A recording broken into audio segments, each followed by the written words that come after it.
अब देखो बच्चों, अब हम आ जाते हैं नेक्स्ट टॉपिक पर और ये टॉपिक है रिएक्शन इंटरमीडिएट्स, अभिक्रिया माध्यक। ओके, तो देखो बच्चों, जो ऑर्गेनिक रिएक्शंस होती हैं ये मॉलिक्यूलर रिएक्शंस हैं। मींस ये एक मॉडरेट रेट से चलती हैं, मेजरेबल रेट से चलती हैं। इन रिएक्शंस में रिएक्टेंट और प्रोडक्ट के बीच में एक ऐसी स्पीसीज बनती है जो हाईली रिएक्टिव होती है और जिसका हाफ लाइफ बहुत ही शॉर्ट होता है। ऐसी स्पीसीज को बोला जाता है रिएक्शन इंटरमीडिएट। ये इतने ज़्यादा रिएक्टिव होते हैं बच्चों कि इन्हें रिएक्शन मिक्सचर से आइसोलेटेड नहीं किया जा सकता। इनके फॉर्मेशन का रेट और इनका प्रोडक्ट में कन्वर्ट होने का रेट बहुत ही फास्ट चलता है। ऐसे में इनका कंसंट्रेशन इतना नहीं बन पाता रिएक्शन के बीच में कि हम इनको आइसोलेटेड कर सकें। ओके, तो ऐसी स्पीसीज को ही क्या बोला गया है बच्चों? Reaction intermediate. समझ गए बच्चों कि जो कार्बनिक अभिक्रियाएं हैं ये मंद गति से चलने वाली अभिक्रियाएं हैं, मापनीय वेग से चलने वाली अभिक्रियाएं हैं। इनमें अभिकारक और उत्पाद, इनके बीच में एक ऐसी प्रजाति बनती है जो बहुत ज्यादा रिएक्टिव होती है, जिसका जीवन काल बहुत ही कम होता है। इस प्रजाति को बोला जाता है बच्चों अभिक्रिया माध्यक। ये इतने ज़्यादा रिएक्टिव हैं, इतने ज़्यादा क्रियाशील हैं कि आप इसे रिएक्शन मिक्सचर, अभिक्रिया मिश्रण से अलग नहीं कर सकते, आइसोलेटेड नहीं कर सकते। क्यों? क्योंकि इनके बनने की दर और इनके उत्पाद में बदलने की दर बहुत ही फास्ट चलती है। ऐसे में इनको रिएक्शन में निकालने के और इनका सेल अलग से इनकी स्टडी की जा सके पॉसिबल नहीं है। ओके, तो ऐसी स्पीसीज को हम क्या बोलते हैं? Reaction intermediate. ओके, तो फिर हम इसकी सबसे फर्स्ट डेफिनेशन लेंगे कि the short lived and highly reactive species which are formed during chemical reaction are called reaction intermediates. They are can not be isolated from reaction mixture. ये बहुत ज्यादा रिएक्टिव है बच्चों, इनको रिएक्शन मिक्सचर से isolated नहीं किया जा सकता, नॉर्मली तो नहीं किया जा सकता। अब हम इनमें से कुछ इंपॉर्टेंट जो रिएक्शन इंटरमीडिएट्स हैं उनके बारे में देखेंगे। तो समझ गए बच्चों कि रासायनिक अभिक्रिया में बनने वाली ऐसी प्रजाति जो अत्यधिक क्रियाशील होती है तथा जिनका जीवन काल बहुत छोटा होता है, अभिक्रिया माध्यक कहलाते हैं। इनको अभिक्रिया मिश्रण से पृथक नहीं किया जा सकता।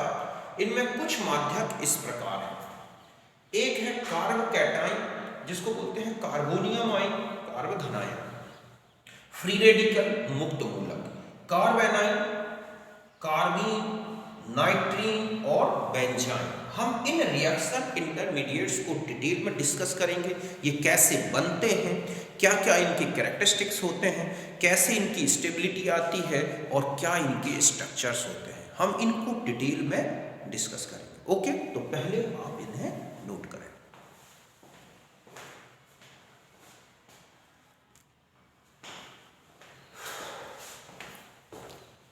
अब देखो बच्चों, अब हम आ जाते हैं फर्स्ट रिएक्शन इंटरमीडिएट के बारे में और ये है कार्बोकैटायन। इसी को बोला जाता है कार्बोनियम आयन।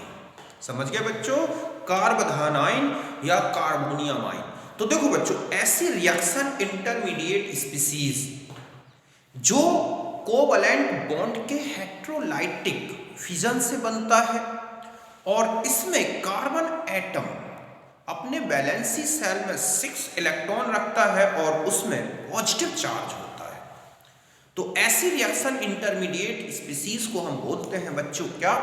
कार्बोकैटायन या कार्बोनियम आयन। समझ गए बच्चों कि सहसंयोजी बंध के विषमांश वियोजन से बनने वाली ऐसी प्रजाति जिसमें कार्बन के संयोजी कोष में 6 इलेक्ट्रॉन होते हैं और कार्बन धनावेशित होता है, तो ऐसी प्रजाति को बोला जाता है कार्बोकैटायन। ओके, यही डेफिनेशन है कि the reaction intermediate which formed by heterolytic cleavage of polar covalent bond. Means यहाँ पर जो बॉन्ड फिजन होता है बच्चों, heterolytic bond fission mainly polar bond में होता है। ऐसे में बॉन्ड पेयर किसी एक की तरफ शिफ्ट होता है और मेनली मोर इलेक्ट्रोनेगेटिव एटम की तरफ। And having a carbon atom containing 6 electron in its valency shell and bearing positive charge in, ठीक है, is called कार्बोकैटायन। ऐसी अभिक्रिया माध्यम जो सहसंयोजी बंध के विषमांश वियोजन से बनता है और कार्बन परमाणु के संयोजी कोष में 6 इलेक्ट्रॉन होते हैं, धनावेशित होता है। ऐसे परमाणु को या ऐसी प्रजाति को क्या बोलते हैं? कार्बोकैटायन कहलाता है। सपोज ये एक मॉलिक्यूल है जिसमें ये है पोलर बॉन्ड, ये क्या है बच्चों? पोलर बॉन्ड, ध्रुवीय बंध। तो जब ये बॉन्ड पेयर हैलोजन की तरफ शिफ्ट होगा तो कार्बन पर पॉजिटिव चार्ज और ये हैलोजन पर नेगेटिव चार्ज, तो ये जो स्पीसीज बनी यही क्या है? Carbocation. Any reaction, organic reaction, अगर वहां कोई ऐसी स्पीसीज बनती है बच्चों जिसमें कार्बन में पॉजिटिव चार्ज आ जाता है तो ध्यान रखें वो रिएक्शन इंटरमीडिएट क्या कहलाएगा? कार्बोकैटायन। ऐसे ही ये ठीक है, एरोमेटिक कंपाउंड है, इसमें भी हैलोजन या हम ये कहें कोई भी फंक्शनल ग्रुप है X, ये जो फंक्शनल ग्रुप है बच्चों में जैसे OH, chlorine, bromine, iodine, NH2 या NH3+, इस तरह के ग्रुप्स होंगे। आगे आप देखोगे ये बहुत ही इजीली क्या हो जाते हैं? रिमूव हो जाते हैं। ऐसे ग्रुप्स को हम पोलर ग्रुप बोलेंगे और ये ब्रेक होते हैं तो कार्बन में पॉजिटिव चार्ज आ जाता है। ये जो स्पीसीज बनी यही है कार्बोकैटायन। ओके, तो पहले आप इसे नोट करें।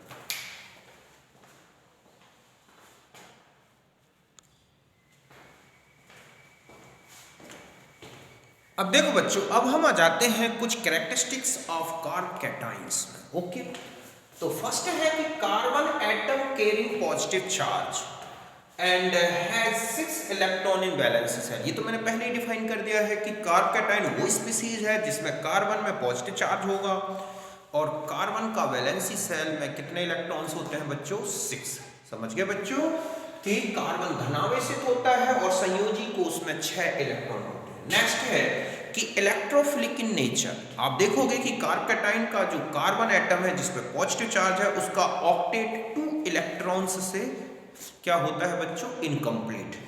इसलिए ये बहुत अच्छा इलेक्ट्रॉन एक्सेप्टर होता है, मींस इलेक्ट्रोफिलिक नेचर शो करता है। ओके, तो यही है इलेक्ट्रोफिलिक इन नेचर। इलेक्ट्रॉन स्नेही होता है बच्चों क्योंकि ये अष्टक पूर्ण करने के लिए 2 इलेक्ट्रॉन्स ले सकता है। अभी हम रिएक्शंस देख सकेंगे आगे।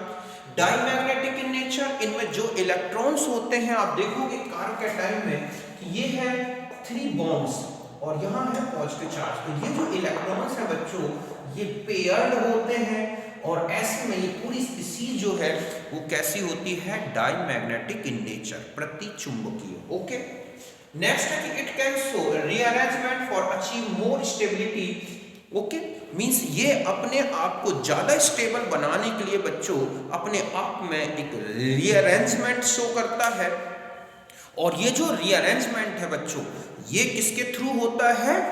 1,2 hydride shift, 1,2 alkyl shift, 1,2 phenyl shift. Means ये जो टेक प्लेस होगा 1,2 हाइड्राइड शिफ्टिंग हो सकती है, 1,2 एल्काइल शिफ्टिंग हो सकती है, 1,2 फिनाइल शिफ्ट हो सकती है। मींस ये अपने आप को रीअरेंज करने के लिए अपने हाइड्राइड को 1 पोजीशन से 2 पोजीशन, मींस जहां हाइड्रोजन ऐड है उसके जस्ट एडजेसेंट कार्बन जहां पॉजिटिव चार्ज है वहां शिफ्ट कर सकता है, एल्काइल ग्रुप को शिफ्ट कर सकता है, फिनाइल ग्रुप को। और ऐसे में अपने आप को 1 डिग्री से 2 डिग्री और 2 डिग्री से 3 डिग्री तक चेंज कर सकता है। समझ गए बच्चों? यही लिखा है, it can show rearrangement for achieve more stability and it's take place by 1,2 hydride, alkyl और फिनाइल शिफ्ट। समझ गए बच्चों कि यह पुनर्विन्यास द्वारा स्थायित्व प्राप्त कर सकता है और यह है, ठीक है, इसको बोलते हैं 1,2 हाइड्राइड या 1,2 एल्काइल या 1,2 एरिल विस्थापन द्वारा होता है। सपोज ये एक एग्जांपल है RrCH2 और यहाँ क्या है बच्चों? Positive charge. ये अभी क्या है? 1 डिग्री कार्बोकैटायन। यहां से ये पूरा हाइड्रोजन यहां शिफ्ट होगा तो ये कहलाएगी 1 पोजीशन और ये क्या है? 2 पोजीशन। तो ये होगा 1,2 हाइड्राइड शिफ्ट। अब आप देख रहे हैं कि ये जो है अब एक ऐसा चेंज हो गया बच्चों 3 डिग्री कार्बोकैटायन जो कैसा है? More stable. ओके, जबकि ये कैसा था बच्चों? Less stable. और ऐसे हम देखेंगे ऑर्गेनिक रिएक्शंस में कि हमें एक ही रिएक्टेंट रखा होगा, उसमें न्यूक्लियोफिलिक सब्स्टिट्यूशन हुआ या हम कहें इलेक्ट्रोफिलिक एडिशन हुआ, और आप देखोगे बहुत ज़्यादा प्रोडक्ट बनेंगे, इसमें कुछ मेजर कुछ माइनर। तो जो मेजर प्रोडक्ट होगा बच्चों ध्यान रखें वो रीअरेंजमेंट से बनेगा। तो ये 3 डिग्री कार्बोकैटायन है, मोर स्टेबल। जस्ट ऐसा ही सेकंड एग्जांपल में देखें, यहाँ एल्काइल ग्रुप शिफ्ट हुआ है बच्चों, तो यहाँ पर अभी ये कौन सा था 2 डिग्री कार्बोकैटायन, ओके। अब किसमें चेंज हो गया 3 डिग्री कार्बोकैटायन में, तो यहाँ पर अब ये जो बन गया आप देख रहे हैं कि ये जो है 2 डिग्री कार्बोकैटायन था, अब ये है 3 डिग्री कार्बोकैटायन जो मोर स्टेबल है। तो यहाँ 1 पोजीशन से एल्काइल ग्रुप यहाँ से इस तरह से 2 पोजीशन में शिफ्ट हुआ है, इसे बोलेंगे 1 to एल्काइल शिफ्ट। देन ठीक है, 10 इसी तरह से आप देखो कि लेस ये है हमारे पास फिनाइल ग्रुप 2, इसमें भी 1 to फिनाइल शिफ्ट हुई और 2 पोजीशन में ये यहाँ से जो फेनाइल ग्रुप था C6H5 ये 2 पोजीशन में शिफ्ट हो गया। ध्यान रखें जो शिफ्टिंग होती है बच्चों, ओके, मतलब एल्काइल शिफ्ट हो या हाइड्राइड शिफ्ट हो या फेनाइल शिफ्ट हो, कार्बोकैटायन जो होता है कार्बोकैटायन, ठीक है, converted into more stable form means 1 degree carbocation shifted to 2 degree carbocation shifted to 3 degree carbocation. समझ गए बच्चों, लेकिन ये जो शिफ्टिंग है ये नहीं होगी, या होगी तो बहुत ही रेयर केस में हो सकती है। तो 1 डिग्री कार्बोकैटायन अपने आप को 2 डिग्री में, 2 डिग्री कार्बोकैटायन अपने आप को 3 डिग्री में, और यहाँ पर 1 2 क्या होती है बच्चों शिफ्टिंग होती है। समझ गए ना कि इस तरह से 1 2 शिफ्टिंग करके और कार्बोकैटायन अपने आप को ज्यादा स्टेबल बनाता है, और ऐसा होने से जो प्रोडक्ट बनते हैं वो ज्यादा स्टेबल होगा उसका प्रोडक्ट भी ज्यादा होगा। और ये हाइड्राइड जो माइग्रेशन है बच्चों वो इस तरह से होगा, ओके, ऐसे चेंज होता है, या हम कहें कि यहाँ है एल्काइल ग्रुप, ये है शिफ्टिंग ऑर्डर। इस ऑर्डर में शिफ्ट होते हैं, सबसे फास्ट होता है हाइड्रोजन का, ताकि सेकेंडरी टर्शरी में चेंज हो जाए, प्राइमरी टर्शरी में चेंज हो जाए। फिनाइल ग्रुप एक क्लासिकल कार्बोकैटायन बनाकर शिफ्ट होता है, और फिर आता है एल्काइल ग्रुप। तो इस तरह की शिफ्टिंग चलती है जिससे कार्बोकैटायन अपने आप को ज्यादा स्टेबल बना देते हैं। ओके, तो यहां तक नोट करें।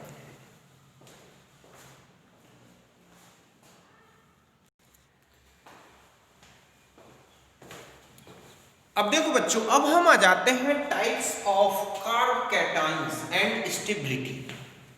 कार्बोकैटायंस के प्रकार क्या हैं और इनकी स्टेबिलिटी का ऑर्डर क्या है। तो देखो सबसे फर्स्ट है alkyl carbocations, means alkyl group होगा, ओके, जैसे methyl, ethyl, isopropyl, tertiary butyl. Okay, आप यहां देखोगे कि ये है 1 डिग्री कार्बोकैटायन,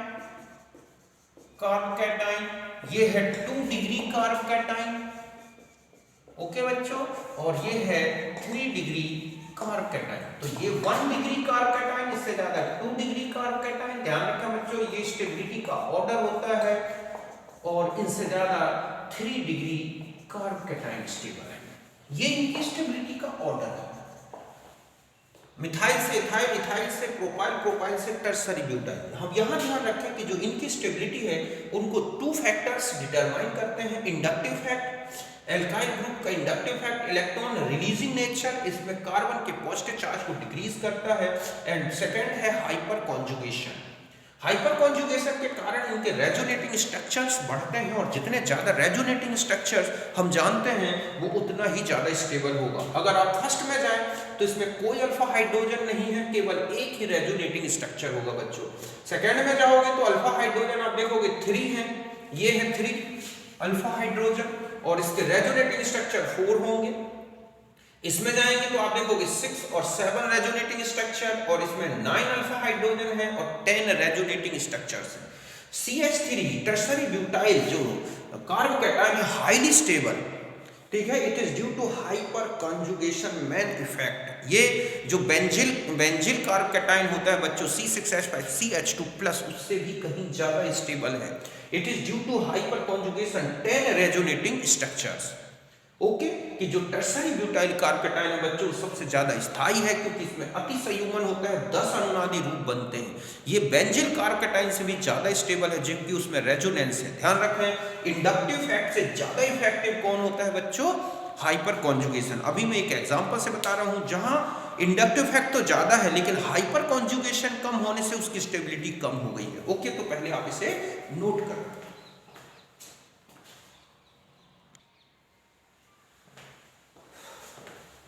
अब देखो बच्चों, अब हम आ जाते हैं यहां पर, देखो आप इंडक्टिव फैक्ट का फैक्टर देखो, यहां पर ये प्लस आई फैक्ट है। ओके, यहां पर भी प्लस आई फैक्ट है, यहां पर भी प्लस आई फैक्ट है, और यहां पर भी प्लस आई फैक्ट है। अगर हम इनमें देखें कि ये 1 है, ये 2 है, ये 3 है, ये है 4, तो आप इंडक्टिव फैक्ट का ऑर्डर देखो, 1 से ज्यादा इंडक्टिव फैक्ट 2, उससे ज्यादा आप देखोगे इंडक्टिव फैक्ट 3, और इससे ज्यादा इंडक्टिव फैक्ट कौन सा है बच्चों? 4। बट ये इंडक्टिव फैक्ट से इनकी स्टेबिलिटी इंक्रीज हो, ये फैक्टर इसमें नहीं दिखता। आप देखो क्यों, यहां पर एक हाइपर कॉन्जुगेशन का भी इफेक्ट है। यहां पर कितने अल्फा हाइड्रोजन है बच्चों? देखो आप 3। यहां पर अल्फा हाइड्रोजन देखो कितने हो गए? 2। ये है अल्फा हाइड्रोजन, यहां पर ये है अल्फा हाइड्रोजन। यहां चले जाए तो यहां अल्फा हाइड्रोजन देखो बच्चों कितना है? 1। और यहां पर चले जाए तो कितना है? 0। यहां कोई अल्फा हाइड्रोजन नहीं है इस CH2 के रिस्पेक्ट में। तो स्टेबिलिटी का ऑर्डर डिटरमाइंड बाय, ठीक है, stability order determined by hyper conjugation. यहां पर जो ऑर्डर है बच्चों, ये हाइपर कॉन्जुगेशन से डिटरमाइन होगा, because H effect more than predominant than inductive fact. समझ के बच्चों कि जो हाइपर कॉन्जुगेशन है, अति संयुग्मन, वो प्रेरणिक प्रभाव से ज्यादा इफेक्टिव होता है। तो हम इनकी स्टेबिलिटी का ऑर्डर देखें तो ये आएगा बच्चों, देखो 1 ऐसे, और इससे ज्यादा ये, और इससे ज्यादा ये। यहां पर तो आप देखोगे प्लस आई फैक्ट भी है, और जो अल्फा H है वो 9 है। यहां प्लस आई भी है और अल्फा H 6 है। यहां पर प्लस आई फैक्ट भी है और अल्फा H 3 है। तो ये इनकी स्टेबिलिटी का ऑर्डर होगा। क्यों? क्योंकि ये जो स्टेबिलिटी है वो हाइपर कॉन्जुगेशन से डिटरमाइन हो रही है। तो इथाइल ग्रुप का हाइपर कॉन्जुगेशन प्रोपाइल ग्रुप से कहीं ज्यादा है। ऐसे ही आप देखें, ये आइसोब्यूटाइल ग्रुप है, ओके, और ये न्यू पेंटाइल ग्रुप है। तो न्यू पेंटाइल से आइसोब्यूटाइल ज्यादा स्टेबल है, आइसोब्यूटाइल से प्रोपाइल ग्रुप, और प्रोपाइल से इथाइल, और आइसोप्रोपाइल और टर्सरी ब्यूटाइल। तो ये स्टेबिलिटी का ऑर्डर है। यहां पर आप देखें कि सेम कार्बन है, यहां चारों में प्राइमरी कार्बन है, लेकिन सबसे ज्यादा स्टेबल यहां पर प्राइमरी कार्बन स्टेबल दिख रहा है, ये हाइपर कॉन्जुगेशन के कारण। ओके, तो इसको नोट करना।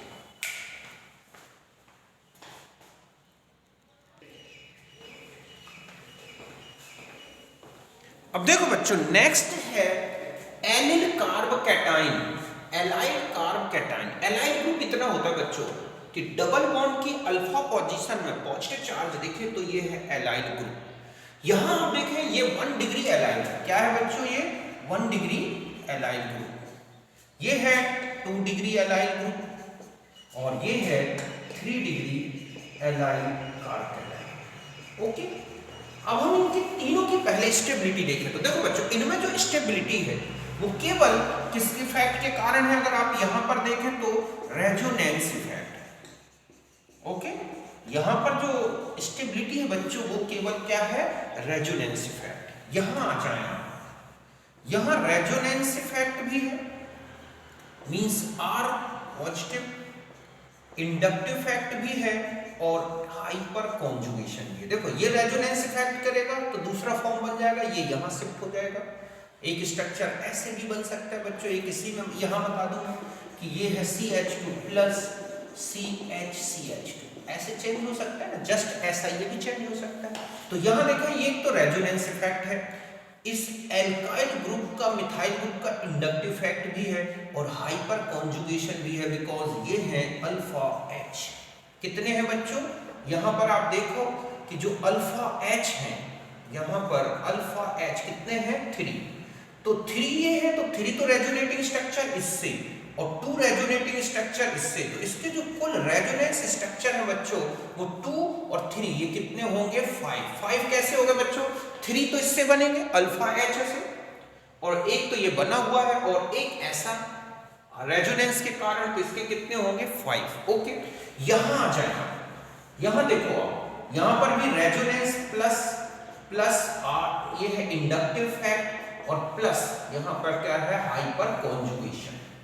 इसके रेजोनेटिंग स्ट्रक्चर देखो 6 3 3 6 और 2, तो इसके जो रेजोनेंस स्ट्रक्चर बनेंगे बच्चों वो 3 इससे 3, यहां पर ये है अल्फा H3, ये है अल्फा H3, तो 3 6 रेजोनेंस स्ट्रक्चर यहां और 2 रेजोनेंस इफेक्ट से और इंडक्टिव फैक्ट तो है, तो कुल मिला के इसकी जो रेजोनेंस स्ट्रक्चर है बच्चों वो कितने हो जाएंगे 8। तो आप इनमें ऑर्डर देखें तो ये होगा इनकी स्टेबिलिटी का ऑर्डर। ओके, फिर और आगे आ जाए। अब यहां देखो बच्चों, यहां पर 2 4 6, ये भी हाइपर कॉन्जुगेशन डबल बॉन्ड के साथ कर सकते हैं, ये हाइपर कॉन्जुगेशन पॉजिटिव चार्ज के, मतलब यहां पर जो हाइपर कॉन्जुगेशन है बच्चों, ये कौन सा हाइपर कॉन्जुगेशन है, ठीक है, ये है alpha H with positive charge. ये कौन सा हाइपर कॉन्जुगेशन है, ये वाला अल्फा H, और ये, और यहां का हाइपर कॉन्जुगेशन देखो बच्चों, ये है alpha H to pi bond. Okay, तो यहां पर 3, ये है अल्फा H, ये है अल्फा H एंड ये है अल्फा H, तो 3 3 6 और 9 तो ये हो गए, और 2 इसके इस तरह के बनेंगे जो ये बना रखे हैं। तो यहां पर अगर आप अल्फा देखें तो 9, ठीक है, यहां पर होगा तो रेजोनेंस स्ट्रक्चर होंगे बच्चों 11 9, तो ये और बाकी ये फॉर्म बना एक इसका जस्ट दूसरा। तो यहां पर कौन कौन सा इफेक्ट वर्क कर रहा है, वही plus R plus I plus H। और आगे जाए, अब इसमें देखो 3 6 9 और 12, मतलब alpha H 12 inductive fact 1 2 3 and 4, ठीक है, तो यहां पर भी plus R plus I plus H।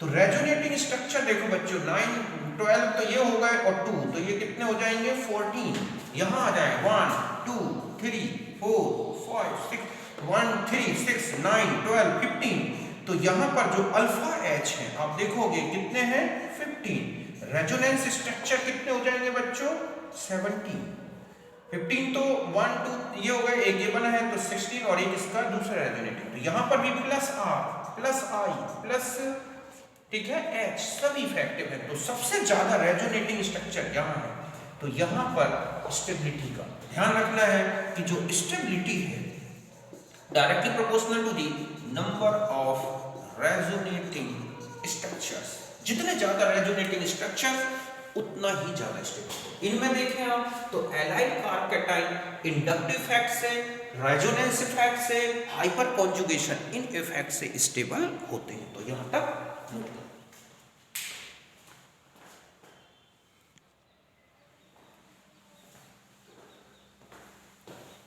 अब देखो बच्चों, अब हम आ जाते हैं, नेक्स्ट है फिनाइल मिथाइल कार्बोकैटायन, मींस ये है मिथाइल ग्रुप, उसमें ये फिनाइल ग्रुप जुड़ा हुआ है। तो ध्यान रखें कि यहां पर जो स्टेबिलिटी है बच्चों, मेनली जो स्टेबिलिटी है वो directly proportional to the resonance effect. यहां आप देखें कि इसका एक रेजोनेटिंग स्ट्रक्चर अगर हम यहां देखें तो ये होगा CH2 पॉजिटिव चार्ज, फिर ऐसे ही और पॉजिटिव चार्ज डिस्ट्रीब्यूट हो जाएगा ये, और ऐसा थर्ड पोजीशन में आ जाएगा।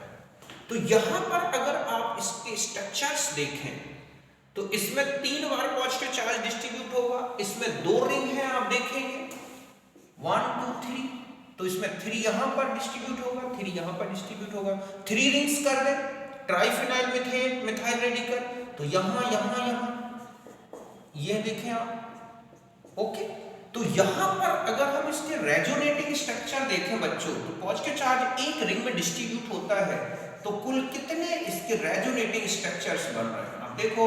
एक बार पॉजिटिव चार्ज यहां आया, ये यहां गया, तो यहां पॉजिटिव चार्ज आ गया, फिर ये यहां गया तो ये पॉजिटिव चार्ज आ गया, तो ये तो 1 2 3, और एक लास्ट में क्या आ जाएगा यहां पर यूं ऐसे, और CH2 फिर पॉजिटिव चार्ज। तो देखो टोटल कितने हो गए 1 2 3 4 5, मींस इसके रेजोनेंस स्ट्रक्चर कितने हो गए बच्चों 5। यहां पर इलेक्ट्रॉन अलग है कंडीशन, यहां अलग है, तो ये अलग होंगे दोनों, ये 3। ऐसे यहां पर आ जाए आप देखो तो यहां पर 3, यहां पर 3, तो एक रिंग में आप देख रहे हैं कि कितने रेजोनेटिंग स्ट्रक्चर, अगर हम इसको छोड़ दें तो 1 2 3 4, तो यहां पर 4, यहां पर 4 और एक ये बना हुआ है टोटल। तो यहां पर जो रेजोनेंस स्ट्रक्चर हुए बच्चों वो कितने हो गए 9। यहां पर 4, यहां पर 4, यहां पर 4 और एक ये है, तो इसके रेजोनेटिंग स्ट्रक्चर कितने हो गए बच्चों 13। तो इनकी स्टेबिलिटी का ऑर्डर में कहूं कि क्या होगी इनकी स्टेबिलिटी ऑर्डर, तो 1 ऐसे चले, इससे ज्यादा स्टेबल ये, इससे ज्यादा स्टेबल ये। ओके, क्योंकि जितने ज्यादा रिंग्स होंगे उतने ज्यादा रेजोनेटिंग स्ट्रक्चर्स होंगे और उतना ही ज्यादा इनका स्टेबिलिटी। अब हम यहां आ जाते हैं, रिंग में CH2 ग्रुप है। ओके, हम इसको हटा के हम केवल इनको देखें। यहां पर इलेक्ट्रॉन रिलीजिंग ग्रुप है बच्चों, इसमें कोई ग्रुप नहीं है, इसमें इलेक्ट्रॉन विड्रॉइंग। ध्यान रखें कि जो स्टेबिलिटी है, okay, directly proportional to the electron releasing group और inversely proportional to electron withdrawing group. Means ये ज्यादा स्टेबल होगा और इससे ज्यादा ये स्टेबल। क्यों? क्योंकि ये इलेक्ट्रॉन अट्रैक्टिव नेचर वाला है, माइनस आई इफेक्ट भी है, माइनस यहां पर ये जो है माइनस आई भी है बट प्लस एम है। यहां पर क्या है बच्चों माइनस आई भी है और माइनस एम भी है। यहां पर ऐसा कोई भी इफेक्ट नहीं। यहां एक एग्जांपल लेते हैं, ये है लोन पेयर, ये लोन पेयर यहां शिफ्ट होगा, ये यहां तो यहां, तो आप देखोगे इसका जो नेक्स्ट रेजोनेटिंग स्ट्रक्चर है बच्चों वो कैसा हो गया CH2 डबल बॉन्ड और यहां OH प्लस। तो यहां कंप्लीट सभी एटम्स का ऑक्टेट कंप्लीट हो गया। तो ये जो है मोर स्टेबल देन दिस। तो ऐसे में अगर इलेक्ट्रॉन, ये जो है इलेक्ट्रॉन कौन सा ग्रुप है बच्चों रिलीजिंग ग्रुप है, तो इसका माइनस आई और प्लस एम इफेक्ट है यहां पर, तो इससे ज्यादा स्टेबल है। यहां पर जाए तो ये माइनस आई भी है। अब देखो इसका रेजोनेटिंग स्ट्रक्चर कैसा होगा बच्चों कि यहां पर O माइनस, ये डबल बॉन्ड और यहां पर पॉजिटिव चार्ज आ जाएगा। तो ये ऑलरेडी पॉजिटिव चार्ज है, ऊपर से यहां पॉजिटिव चार्ज आएगा, दो पॉजिटिव चार्ज में वैसे भी रिपल्सन। दूसरा ये है कि ये, तो ये माइनस आई भी है और माइनस है। तो ध्यान रखें कि जो स्टेबिलिटी है बच्चों plus R plus H plus M से और प्लस आई, यहां कहें कि यहां पर प्लस आई है, इससे तो बढ़ेगी और इनवर्सली प्रोपोर्शनल होगी माइनस R माइनस H और माइनस आई।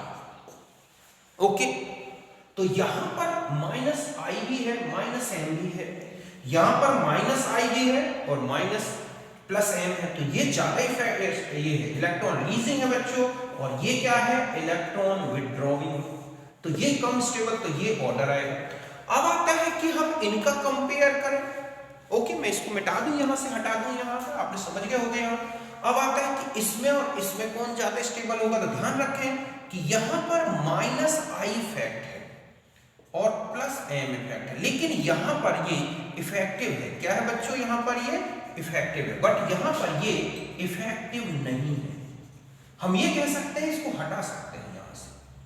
ओके, कि यहां पर आप देख रहे हैं कि माइनस आई तो है, लेकिन जो माइनस आई है वो इफेक्टिव नहीं है, नो इफेक्ट। ओके, यहां पर माइनस आई इफेक्टिव है, प्लस एम तो है, तो प्लस एम तो यहां पे भी है, प्लस एम यहां, लेकिन यहां का प्लस आई इफेक्टिव नहीं है, यहां प्लस आई सॉरी यहां का माइनस आई इफेक्टिव है, यहां माइनस आई इफेक्टिव नहीं है। तो ऐसे में ध्यान रखें इससे ज्यादा स्टेबल ये होगा। यहां आ जाओ, यहां माइनस आई भी है और माइनस है, ये इफेक्टिव है और ये तो इफेक्टिव है ही, जबकि यहां पर अगर आप चले जाएं तो ये इफेक्टिव लेस है। तो यहां मेनली माइनस आई एम का इफेक्ट पड़ रहा है, यहां पर आप आ जाएं तो माइनस आई भी है माइनस एम है, तो ये सबसे लीस्ट स्टेबल। अब मतलब हम यहां ऐसा ले सकते हैं कि यहां है CH2 प्लस, ओके, इससे कम स्टेबल होगा बच्चों CH2 प्लस। अगर हम यहां NO2 ऐड कर दें और इस, ठीक है, और ये हो गया, और सबसे ज्यादा अनस्टेबल फॉर्म हो जाएगा, ओके नो, यहां पर आ जाए तो यहां हो जाएगा NO2 और फिर ये जो है इस तरह से CH2 प्लस NO2। ओके, तो ये -i -m दोनों है इसमें -m ओनली माना जाए, इसमें ना तो -i है ना -m, दोनों क्या है 0। तो ये स्टेबिलिटी ऑर्डर हो गया। और देखो तो यहां तक समझ गए होगे। ओके, तो ये ध्यान रखना है कि इलेक्ट्रॉन विड्रॉइंग और इलेक्ट्रॉन रिलीजिंग ग्रुप हो तो क्या इफेक्ट पड़ेगा। जस्ट यहां पर आ जाओ आप कि यहां पर था हमारा CH2+, अभी आपने देखा यहां पर OH है और यहां पर हम CH2+ ले लें और यहां OH लगा दें, तो यहां +m है, यहां +m है, यहां -i 0 है तो यहां -i इफेक्टिव है, तो ये ज्यादा स्टेबल होगा। ओके, अब इलेक्ट्रोनेगेटिविटी का भी ध्यान रखना होता है बच्चों। अब हम यहां आ जाए कि CH3 ग्रुप हो तो क्या इफेक्ट पड़ेगा। तो देखो यहां पर CH2+, ओके, यहां CH3 लगा दें, यहां CH2+ और यहां CH3 लगा दें। अब आपसे कहा जाए कौन ज्यादा स्टेबल है, तो देखो बच्चों यहां +i भी है, +m भी है, +h भी है। यहां +i तो 0 है, +m तो है इसमें, ओके, और +h भी है, तो ये इफेक्टिव है यहां पर, ये तीनों इफेक्टिव है यहां पर, तो ये ज्यादा स्टेबल होगा। इसमें क्या है कि +i इफेक्ट नहीं है, बहुत दूर हो गया। यहां पर +i भी है, +m भी है, +h, हाइपर कॉन्जुगेशन तो कर ही सकता है, यहां पर भी हाइपर कॉन्जुगेशन, यहां +m इफेक्ट है इसका, ओके, तो यहां पर भी +m इफेक्ट है। तो ये जो इफेक्ट है इनको स्टेबल बनाता है। जस्ट ऐसा ही आपको कंपेयर करने की लिया जाए कि आप इनमें क्या स्टेबिलिटी ऑर्डर होगा बच्चों। यहां देखो आप, यहां पर हो CH2+, ओके, और यहां मैं लगा दूं NO2, यहां ले लूं मैं CH2+ OH, और यहां पर हम यहां जाए CH2+ और NH2। तो यहां पर आप देखेंगे कि CH, तो यहां पर इसकी ये तो सबसे कम होगा, -m है, यहां +m है, यहां +m है, लेकिन इसकी इलेक्ट्रोनेगेटिविटी कम है, इसकी इलेक्ट्रोनेगेटिविटी ज्यादा है, तो ये ज्यादा स्टेबल होगा। तो आप इलेक्ट्रोनेगेटिविटी, इनकी पोजीशन, इलेक्ट्रॉन विड्रॉइंग नेचर का है, इलेक्ट्रॉन रिलीजिंग नेचर का है, इस बेस पर भी इनकी स्टेबिलिटी बता सकते हैं। तो यहां तक नोट करें।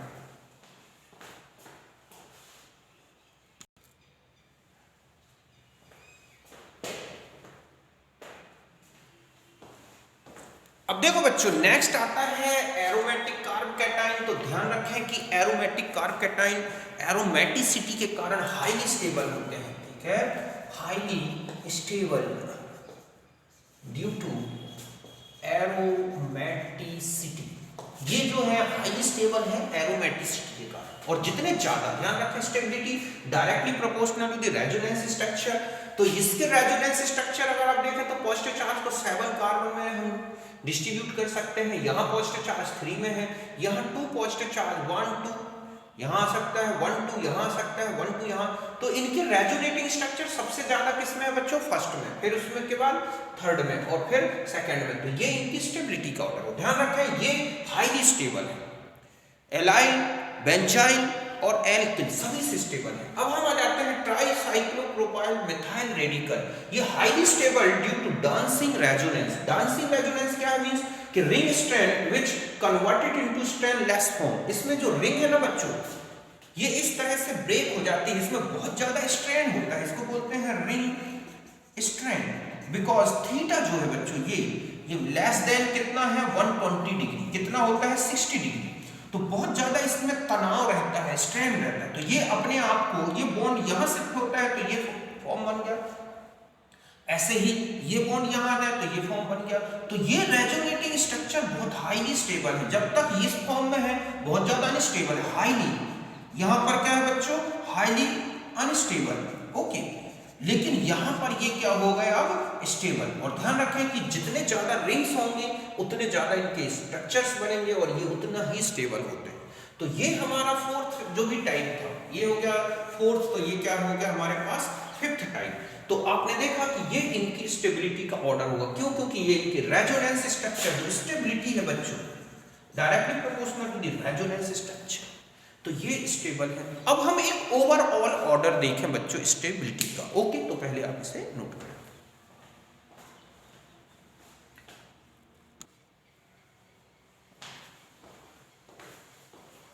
अब देखो बच्चों, एक और टाइप होता है एल्किनाइल या alkenyl carbocation. Alkenyl carbocation means alkene का carbocation, alkenyl carbocation means जो है जो एल्काइंस हैं उनका कार्ब कैटाइन। ये सबसे हाईली अनस्टेबल होते हैं और ये भी अनस्टेबल होते हैं। इन मतलब जितने भी आपने कार्ब कैटाइंस देखे उन सब में सबसे ज्यादा अनस्टेबल यही होते हैं। ओके, तो यहां तक आप समझ गए। अब हम आ जाते हैं ओवरऑल ऑर्डर। देखो बच्चों, अगर हम इनमें कंपेयर करें तो हमें ये ऑर्डर दिखेगा, इनसे ज्यादा स्टेबल ये, इनसे ज्यादा स्टेबल एल्काइल, एल्काइल से एलाइल, एलाइल से बेंजाइल, बेंजाइल से ये हो गया जो है टर्शरी जो साइक्लोप्रोपाइल मिथाइल रेडिकल और उससे ज्यादा एरोमेटिक। ओके, अब यहां पर हम आ जाएं तो यहां पर अगर आप ओवरऑल देखोगे तो ट्राई साइक्लोप्रोपाइल मिथाइल रेडिकल, फिर उससे डाई वाला, फिर एरोमेटिक, फिर फिनाइल वाला, डाइफिनाइल। अब यहां आ जाए तो ध्यान रखें कि यहां पर मिथाइल ग्रुप 3 होने पर टर्सरी ब्यूटाइल इससे कहीं ज्यादा स्टेबल है। इसमें हाइपर कॉन्जुगेशन के कारण बहुत ज्यादा स्ट्रक्चर्स बनते हैं। ऐसा होने के कारण ही ये जो है फिनाइल जो बेंजीन रेडिकल है उससे कहीं ज्यादा स्टेबल हो गया। फिर ये बेंजीन के बाद एलिल आ गए, एलिल के बाद डाई, ओके, जो है सेकेंडरी, प्राइमरी, प्राइमरी, फिर ये और ये। अगर यहाँ पर कंपेयर करें तो ध्यान रखें बच्चों कि अगर मिथाइल ग्रुप की जगह इथाइल ग्रुप कर दें तो टर्सरी इथाइल ग्रुप जो है बेंजीन से कम स्टेबल है, उतने हाइपर कॉन्जुगेटेड स्ट्रक्चर नहीं है, फिर बाकी ऑर्डर आता है। तो ये एक ओवरऑल ऑर्डर है। इस बेस पर आपने देखा कि ये सबसे हाईली स्टेबल कार्ब कैटाइन है, एरोमेटिक से भी ज्यादा। बाकी मैंने ऑर्डर लगातार हर एक में बताता ही गया हूं, तो आप उन ऑर्डर्स के बेस पर इनकी स्टेबिलिटी का ऑर्डर देख सकते हैं, कौन कितना स्टेबल है, कौन ज्यादा स्टेबल है, कौन कम है, इन सबको कंपेयर कर दिया है मैंने। अब हम एक लास्ट टॉपिक इसमें देख लें कि इसका स्ट्रक्चर क्या होता है बच्चों। तो ध्यान रखें कि जो स्ट्रक्चर में अगर आप आएंगे कि जो पॉजिटिवली चार्ज्ड कार्बन है, ओके, वो sp2 हाइब्रिड होता है ये, और इसमें जो स्ट्रक्चर होगा वो ट्राइगोनल और कैसा होगा, प्लेनर स्ट्रक्चर। मींस ये है कार्बन, यहां पर ये ग्रुप्स हैं और यहां पर पॉजिटिव चार्ज। ध्यान रखें कि ये हाइब्रिड ऑर्बिटल, ये हाइब्रिड ऑर्बिटल, यहां ग्रुप बॉन्डेड है ऐसे, और ये जो ऑर्बिटल है जहां पॉजिटिव चार्ज है ये है अनहाइब्रिड स्टेट में, जबकि यहां पर क्या है बच्चों, sp2 हाइब्रिड स्टेट। अब यहां H या R जो भी ग्रुप हो सकते हैं वो बॉन्डेड होते हैं, ओके, एलाइल, फिनाइल, एलाइल जो भी है, तो ये होता है ट्राइगोनल प्लेनर स्ट्रक्चर। ओके, तो यहां तक आप समझ गए होंगे कि ये जो पॉजिटिव चार्ज रखता है जो कार्बन, वो एक sp2 हाइब्रिडाइजेशन शो करेगा और ये इसका स्ट्रक्चर होता है प्लेनर ट्राइगोनल। अब मैं ये बता दूं कि ये किन रिएक्शंस में बनते हैं, ठीक है, कि कार्ब कैटाइन्स फॉर्म। एक तो आपको देखना होगा, देखेंगे कि न्यूक्लियोफिलिक सब्स्टिट्यूशन, ओके, जहां SN1 रिएक्शन होगी जो कि एल्काइल हैलाइड अल्कोहल्स हो गए, ओके, इन रिएक्शंस में बनेंगे। सेकेंड होगा, इसमें देखोगे आप इलेक्ट्रोफिलिक एडिशन रिएक्शंस, अल्कीन्स में जाओगे, अल्काइंस में जाओगे तो इनमें ये रेडिकल्स बनते हैं एल्काइंस का, ठीक है, जो कार्ब कैटाइन है वो एल्काइंस के कार्ब कैटाइन से ज्यादा स्टेबल बनेगा। इसके अलावा electrophilic substitution, okay, substitution of, ठीक है, एरोमेटिक कंपाउंड, यहां पर भी बच्चों कार्ब कैटाइन बनते हैं, ठीक है, तो यहां पर आप कार्ब कैटाइन की फॉर्मेशन देखोगे, मतलब न्यूक्लियोफिलिक सब्स्टिट्यूशन जो SN1 है सब में कार्ब कैटाइन आएगा। इलेक्ट्रोफिलिक एडिशन रिएक्शन, हाइड्रोजनेशन, या इसके अलावा आप जाओगे तो हाइड्रोहेलोजनेशन, हेलोजनेशन, ये जो भी रिएक्शंस आप जाओगे उनमें हाइड्रेशन, वहां कार्ब कैटाइन्स बनते हैं। इलेक्ट्रोफिलिक सब्स्टिट्यूशन में एरोमेटिक कंपाउंड में बीच में बनता है एक कार्बोकैटाइन। तो ये हम आगे जब एक के बाद एक स्टडी करेंगे तो हम देखेंगे कि कहाँ कार्बोकैटाइन्स बनते हैं। तो मैंने आपको कार्बोकैटाइन के कंप्लीट टाइप्स बताए, कहाँ कैसे स्टेबिलिटी होती है, ओवरऑल स्टेबिलिटी। आप इसको अच्छे एक बार देखें, मैं समझता हूँ अब आपकी कार्बोकैटाइन से रिलेटेड कोई प्रॉब्लम नहीं रहेगी। ओके, तो फिर अब हम नेक्स्ट वीडियो में मिलेंगे जिसमें हम लेंगे फ्री रेडिकल के बारे में, फिर हम आएंगे कार्बोनाइल के बारे में। ओके बच्चों, तब तक के लिए आप सबको मेरा नमस्कार। Thank you for watching. Okay.